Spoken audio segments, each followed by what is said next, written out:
Bit of accident damage at the back. Oh, rusty tailgate. Yeah, that's going to take a little bit of repairing, but a workshop manual, just what I need. Ooh. Rusty underside of the bonnet and lots of sprayed, spurty, dirty oil. Most of these ancillaries look like they've had their time as well. That radiator's absolutely shot. Both the car's front wings are so rusty they are beyond repair and will need swapping out. And of course, that oily engine hasn't been fired up for many years and will need a great deal of attention. Somebody has left me with a nasty, chewed up disc retaining screw here. The Allen key is just turning in it, so I'm going to use this little star drive. See if I can, it's just one size up, just see if I can knock it in. Okay, right. See if I can just very gently. Yes, that's it. Doesn't work every time, it's worked this time, so that's good news. Fuzz is stripping down the front assembly to see what original parts he can salvage. That we'll have to replace and chuck it away. Right, let's get these bolts off. All of this will come off. This disc is scrap, we're going to get rid of that. That'll all be gone. All we're going to retain is the hub area here and the wishbone. Obviously we'll clean this and put new bushes in. So we'll just pull it apart, chuck away what we don't need and clean up the rest. Well, the brakes and wishbones might serve as a light starter, but of course the heavy main course for Fuzz is yet to come. Right, drop it down a bit more. Okay, it's cam cover. Right, okay, now take the car up now. Yeah.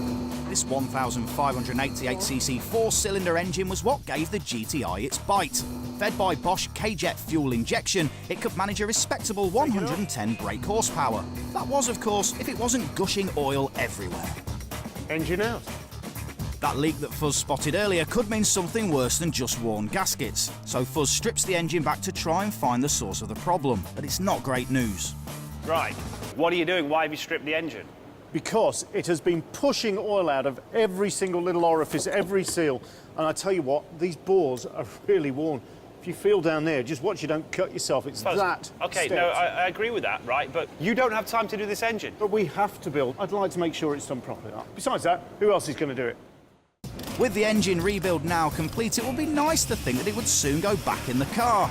Unfortunately, with galloping rust having done its thing over the past decade, there's not much car left. That is scrap. So it's going to be a full-on scramble to get the bodywork ready in time for its respray. Well, the GTi shell is now looking like it's just come off the production line. Beautifully painted, but lacking any moving parts. Time to put it all back together, starting with the suspension. The only bit of modification Fuzz will allow on the car. And even then, he's put it to factory settings. A lot of people nowadays like to lower the height of their cars. Lots of people say it's all about handling and so on and so forth. It's not. What it is, it's all about the way that the car looks. I reckon I'm probably going to have a bit of a fight with Tim about this one. We'll have to wait and see, won't we? Right, let's get this baby in.